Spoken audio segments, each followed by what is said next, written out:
आज मेरे पास एक ऐसी रोचक कथा आपके सामने उपस्थित करने वाला हूँ जिसका नाम है कि सूर्पणखा क्या पूर्व जन्म में लक्ष्मण जी की पत्नी थी। इसके बारे में आज हम आपसे विस्तार से इस कथा को सुनाएंगे।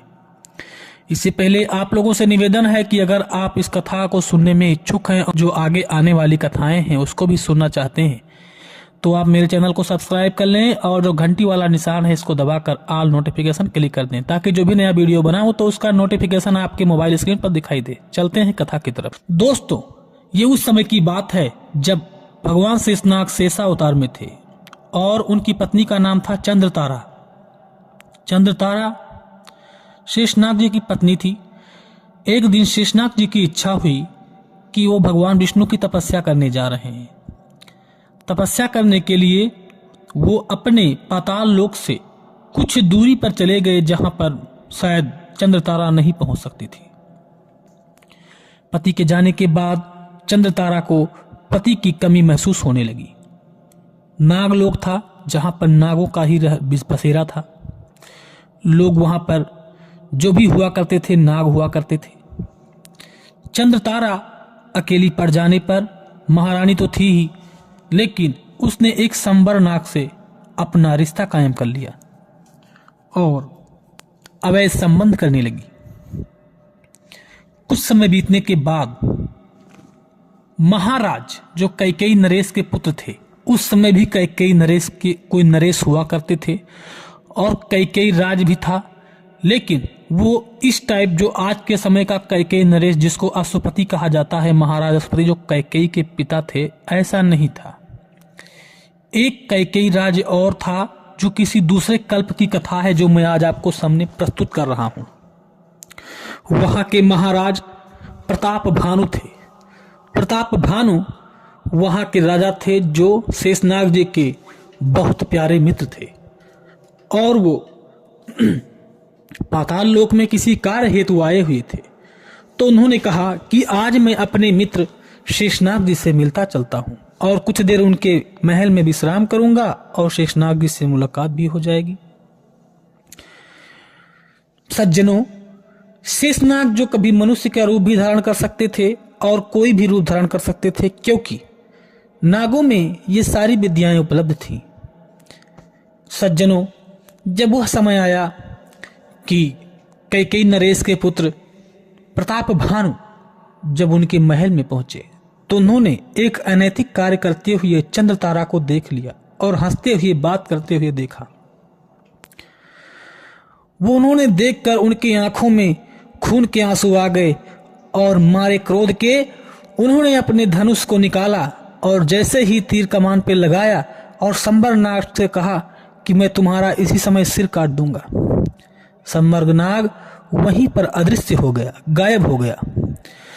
ऐसा भी लेख मिलता है शास्त्रों में कि वही प्रताप भानु अपने हंटर जानी कोड़े से महारानी चंद्रतारा को 5 से 6 कोड़े मारे और कहा, तुम मेरे मित्र की पत्नी होकर मेरे मित्र का नाक कटवा रही हो। और ऐसा मारकर और इसके बाद छोड़कर अपने राज्य को चले आए। सज्जनों, वो समय आ गया जब शेषनाग जी अपने इसी धाम को यानी अपने नगरी को वापस लौटने लगे और जब चंद्रतारा के गुप्तचरों ने बताया कि महाराज अपने महल में आ रहे हैं, चंद्रतारा ने सुना। चंद्रतारा कैकेयी की तरह अपने भगल को बनाकर उसने कपड़े उतार दिए और केस बिखरा लिए और वो आकर महल में लेट गई। महाराज शेषनाग जी जब चंद्रतारा के पास पहुंचे तो उन्होंने कहा, हे प्रिय, आपको ऐसी क्या गति हुई है जो आप इस तरह से अपने बालों को बिखेरे हुए और ऐसी को भवन में लेटी हुई हैं। उन्होंने कहा कि अगर मैं अपने मुख से कहती हूं तो इधर भी आग जल रही है, उधर भी आग जल रही है, दोनों तरफ से जलना मुझे ही है। तो फिर शेषनाग जी ने कहा कि आप अपने मुख से कहिए, मैं आपके उस दुख का निवारण जरूर करूंगा, यह मैं वचन देता हूं।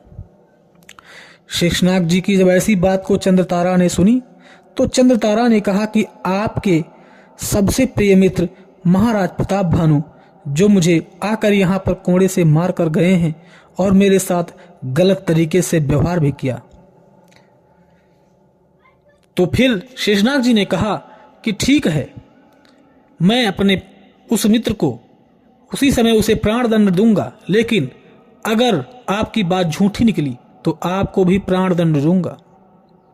ऐसा कहकर शेषनाग जी अपनी ना इच्छा होते हुए भी वहां से निकले और जाकर वो प्रताप भानु के पास पहुंच गए। प्रताप भानु ने जब महाराज शेषनाग को देखा तो बहुत ज्यादा खुश हुआ। उसने कहा कि मेरा मित्र आज मेरे घर स्वयं मिलने आया है। और काफी खातिरदारी करने के बाद शेषनाग जी ने डायरेक्ट उस जिसके लिए आए थे उसी लाइन पर उन्होंने बात किया कि हे महाराज प्रताप भानु, आप मुझे वह बात बताएं जो आप मेरे महल में गए थे, उस समय क्या हुआ था। प्रताप भानु ने बिल्कुल एक भी गलत ना कहते हुए पूरी सच्चाई बता दी कि संबरनाग के साथ कैसा अवैध संबंध कर रही थी और पूरा देखा, सारी बातें बता दी। शेषनाग जी ने कहा कि मेरा मित्र कभी झूठा नहीं हो सकता है। और उसी समय प्रताप भानु ने जब संबरनाग को उसका सिर काटने लगे थे तो वहीं पर अपनी कसम खा ली थी कि मैं तुम्हारा सिर काट दूंगा, तुम्हारा वध कर दूंगा, चाहे इस जन्म में या किसी भी जन्म में। और वहीं पर इधर शेषनाग जी वहां से अपने उस दोस्त को छोड़कर वापस लौट आए। तो आए तो यहाँ पर चंद्रतारा ने यह समझ लिया कि प्रताप भानु सारी बातों को बता चुका होगा, इसलिए आते ही वो मुझे प्राण दंड देंगे। तो वो असहनीय प्राण दंड से अच्छा है कि मैं अपनी आत्महत्या स्वयं कर लूं। ऐसा कहते हुए चंद्रतारा ने एक पत्थर की शिला पर अपने सिर को पटक पटक कर अपने प्राण दे दिए। सज्जनों, जब प्राण दे दिए तो शेषनाग ने कहा कि तुमने मेरा नाक कटवा दिया और इसलिए मैं तुम्हारा भी नाक काटूंगा, वो चाहे कोई भी समय हो, क्योंकि तुमने अपने प्राण दिए हैं तो मेरी कितनी बदनामी हुई है कि कुछ गलत था तभी यहाँ पर ऐसी लीलाएं हुई हैं। वही आगे चलकर संबरनाग जो सुपर्णखा का पति हुआ करता था, जिसका नाम था विद्युत जीवा, और वही चंद्रतारा आगे चलकर त्रेता युग में सुपर्णखा हुई और वही शेषनाग जी अवतार लेकर आगे चलकर स्वयं लक्ष्मण जी बने। वही प्रताप भानु और उनका छोटा भाई अरिमर्दन और उनका मंत्री, ये तीनों तीन भाई के रूप में जन्म लिए, जो प्रताप भानु को ब्राह्मणों के शराप से आगे चलकर महाराज रावण हुए और उनका छोटा भाई अरिमर्दन जो आकर यहाँ पर कुंभकर्ण बना और उनका मंत्री जो आकर यहाँ पर उनका विभीषण के रूप में जन्म लिया। दोस्तों, इस तरह से जब रावण विद्युत जीवा से बिना पूछे रावण से बियाह कर लेती है तो उस समय सुपर्णखा की इस बात को सुनकर रावण बहुत क्रोधित होता है।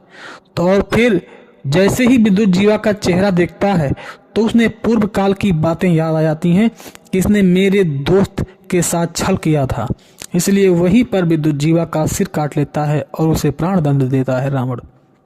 क्योंकि कोई भी अपनी बहन के पति का कभी भी सिर नहीं काटता, कभी भी उसे मृत्यु दंड नहीं देता, लेकिन रावण ने वही किया जो उसको पूरे पुराने पूर्व जन्म की प्रण वाली बात याद थी। इधर लक्ष्मण जी को श्री राम जी इशारे में कहते हैं कि आपके जो पूर्व काल के जो कर्म थे, जो आपने कभी प्रण लिया था, उसको पूरा कर लीजिए। इसलिए लक्ष्मण जी भी इधर उनके नाक कान काट लेते हैं, उनको भी अपने पूर्व जन्म की सारी बातें याद आ जाती हैं। सज्जनों, तो ये कथा थी जो मैंने आपको सुनाया चंद्रतारा और इधर संबरनाग की, कि लक्ष्मण जी की पत्नी चंद्रतारा जो सुपर्णखा थी पूर्व जन्म में।